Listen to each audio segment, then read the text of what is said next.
Magandang araw mga kakotsero. Ito na naman po ang inyong lingkod na si Jigs na magbibigay sa inyo ng giya ngayong araw ng Biyernes. Ngayon po ay February 20, 2026 at meron po tayong 7 well balanced chases. At uulitin ko po, itong aking giya ay purely review at analysis ko lamang at walang halong information. Shout out sa boss ko, kay Boss Danny Julian ko, ang owner ni Bambino, Vigor, Black Force, no? Nakita ko siya nakaraan. Shout out, boss. Umpisa na po natin. Race number 1, dito po magsisimula winner take all. Pilracom rating based handicap system, class 4, 42 to 56 split. Distance is 1200 meters at dito may 8 po tayong kalahok. First choice ko po rito, numero 4, War Chief. Sinakyan na nang nagbabalik Mark Alvarez, magaling sa kanya to, War Chief. At ito, wala pang labas ito. At may prebang 1.11 media po ito, si War Chief. Bagamat ang karerang ito, posibleng magkaroon ng lutyahan, Guerrero Warriors, More Than a Mule, Basket of Gold, Flywheel, Grand Laughter, puro mabibilis po yan at pwedeng mapabor sa numero 4 ng War Chief. Second choice ko na rin po, ito maganda na rin ang tinakbo, although maraming kalutyahan, numero 5, Basket of Gold, no? Sa akin ni Jan Alvin, talking horse naman sa kanya to at pwedeng iuna, pwedeng isunod. Siguro kung maglalagay ako ng pang-protection dito, numero 3, Sabawani, sa akin ni Louis Lunar, kung sakaling ito kasi mas malapit na aalis to kung sakaling magkaroon na lutyahan sa unahan, ito yung possible na makadihadong pwedeng lumimate. Kaya dito sa race number 1, ang pili ko po dyan, doon ako sa numero 4, War Chief. Panigundo ko naman po, numero 5, Basket of Gold, at isasama ko pong pandiado, numero 3, Savawani. Sa race number 2, dito po magsisimula ang pick 6. Pilracom rating based handicap system, class 4, 42 to 56 split. Another 1200 meter distance, meron po tayong 7 kalahok. First choice ko po rito yung mauuna, numero 7, Sir William, no? Itong Sir William lately magaganda na po tinatakbo at ibang klase rin talaga mauna. Sa tingin ko, ito ang hahabulin nila rito. Although may isang maturing dyan, yung Art Seb, pero tingin ko kayang-kaya ni Sir William ang ere niyan. At syempre, Joel Cabarios, no? Magaling niya magdala ng deboka. Second choice ko po rito, yung numero 5, Malibu Princess, no? Ito, kung sakaling magkaroon na lutyahan, ito possible pwedeng lumimate si Malibu Princess sa ni Joel Ciego, gamay niya po ito. Siguro kung magsasama po ako ng pandiado, ito galing sa panalo, numero 1, Lola's Favorite, no? Ito galing sa panalo, Baya Photo Finish sa ni nakaraan ni Ed Jordan Guerra. Ngayon binigay na po kay RC Baldonido. Ito po magandang pandiado po yan, Lola's Favorite. Kaya dito sa race number 2, ang pili ko po dyan, doon ako sa numero 7, Sir William. Panigundo ko naman po, numero 5, Malibu Princess. At isasama ko pong pandiado, numero 1, Lola's Favorite. Sa race number 3, dito po magsisimula ang pick 5. Pilracom rating based handicap system, class 4, 42 to 56 split. Another 1200 meter distance, meron po tayong 8 kalahok. First choice ko po rito, ito, nung karera, inayaw lang ito gumanda lang po ang labas aparato sa tingin ko, mahirapan talunin to. May 1.24 po to sa 1400 meters. At meron naman po siyang 1.12 sa 1200 meters. Numero 3, Tasha, sakay na ngayon ni RC Tabor, no? From Claro Espare. Dito po sa tingin ko maraming mabilis Andyan si Diamond Power, Alibaba. Mabibilis po yan, no? Kaya possible talagang puwabor sa mga deremate, no? Second choice ko po rito yung numero 7, This Girl is on Fire, no? Ito sa tingin ko makakapanood ng laban sa unahan nito. Si This Girl is on Fire. Bagamat kung magkakalutyahan yung Alibaba at Diamond Power na ang panalo, parehas nasa unahan, no? Sa tingin ko siguro yan po magandang protection. This Girl is on Fire. Gamay po yan ni Jackie Onyok Garcia. Siguro kung maglalagay po ako ng pandiyado, ito nakaraan, ang lakas ng dating po nito eh. Yung numero 8, Zobris, ang sama lang po ng larga ng karera niya, pero ang lakas ng dating niya nung nakaraan.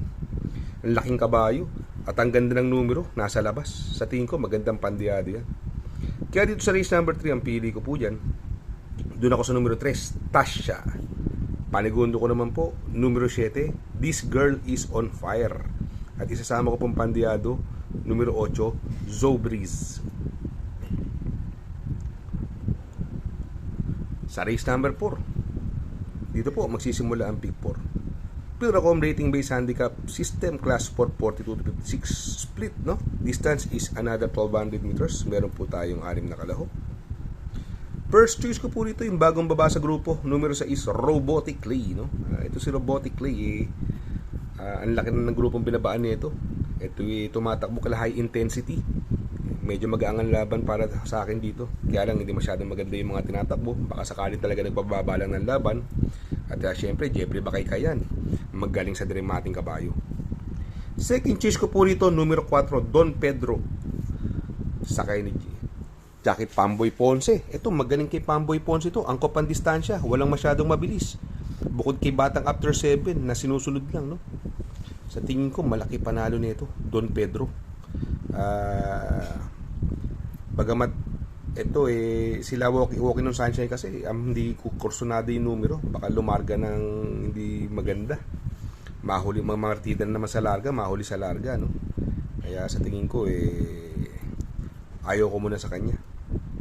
Magsasama po ako ng pandiyado rito, numero 5, Batang After 7, bagong babati ng grupo. Kung ano yung grupo ni Robotic Clay, yun din ang grupo ni Batang After 7 eh. At magaling po kay Jackie Arce Baldonido yan, Batang After 7. Talagang kung manalo po yan, laging dihado. Kaya dito sa race number 4, ang pili ko po dyan, doon ako sa numero 6, Robotic Clay. Panigundo ko naman po, numero 4, Don Pedro.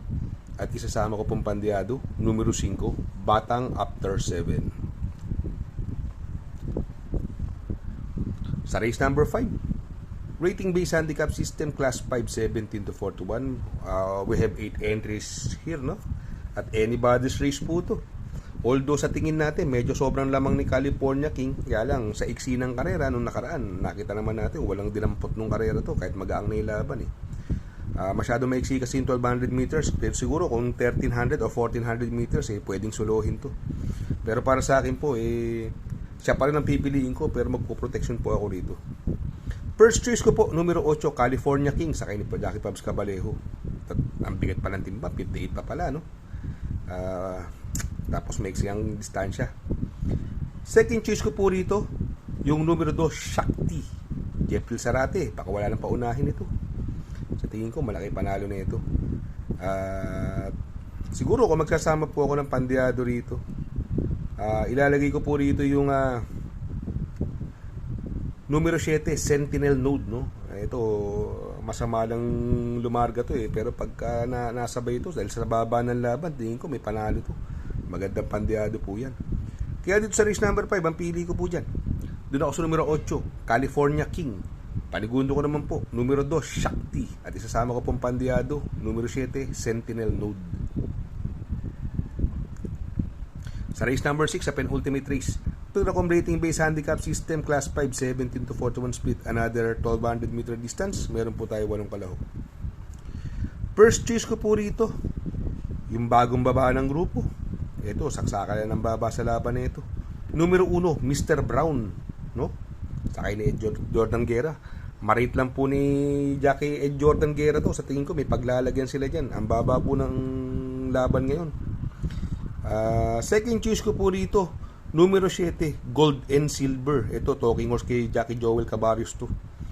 At sa tingin ko, mukhang may paglalagyan sila dyan. Sobrang baba sa laban. Although maraming mabilis, andyan si Imperial Queen sa Success of Times. Victorious, no?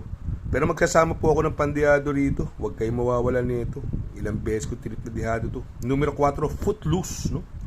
Ilang beses na nalong dihado yan. Meron pang laban yan. Siya yung halos pinakadihado. Malakas ang tinalo. Kaya dito sa race number 6, ang pili ko po, doon ako sa numero 1, Mr. Brown. Parigundo ko naman po, numero 7, Gold and Silver. At isasama ko pong Pandiado, numero 4, Footloose. Sa race number 7, sa last and final race, Pilracom rating based handicap system, class 5, 17 to 41 split. Another 1200 meter distance, meron po tayo 8 kalahok.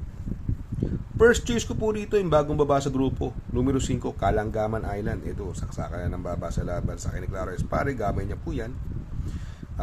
Ito, second choice ko po rito, yung numero 7, Laughing Tiger, sa akin ni Jackie Pabs Cabalejo. Hindi lang masyadong maganda yung numero, nasa labas sa labas, pero pag sa loob yan tumatakbo, magaling po yan, Laughing Tiger. Siguro kung magsasama po ako ng Pandiado, yung numero 4, Umaapoy, sa akin ni Ed Jordan Guerra. Ito, pag naglabas to, sa tingin ko may tsamba po yan. Kaya dito sa race number 7, ang pili ko po dyan, doon ako sa numero 5, Kalanggaman Island. Panigundo ko naman po, numero 7, Laughing Tiger. At isasama ko pong Pandiado, numero 4, Umaapoy. Mega shoutout, no? Mega shoutout po sa Tanyong OTV, Malabon, no? Kila Boss Oy, Sir Omeng, Mr. Drake, Boss Jero, at Mr. Riker, no? From Sir Orly Tagumpay, mega shoutout. Mega shoutout din sa boss ko, sa client namin sa Lorenzo Shipping, sa DJ Cargo Forwarder, kay Boss Danny Julian ko, ang former owner ni Bigor, Bambino, Black Force, no? Boss, mega shoutout po. Shoutout nga pala kay Sir Pax ng Barkadahan OTV. Located po siya sa 1139 New Antipolo Street, Corner Vargas. Malapit lang po sa Abad Santos, yung bagong ginawang tulay. Very convenient and attentive po ang mga tao. Pwede po kayong mag-EB at party while betting on racing. Good luck mga kakutsero. Sana po matapat ang ating giya at yung mga nakasunod. Sana po ay magsitama po kayo. Ako yung makikiusap lamang at makikisuyo sa inyo na please like, share, subscribe, and hit the notification bell para update kayo sa aking mga giya. Good luck po and happy racing.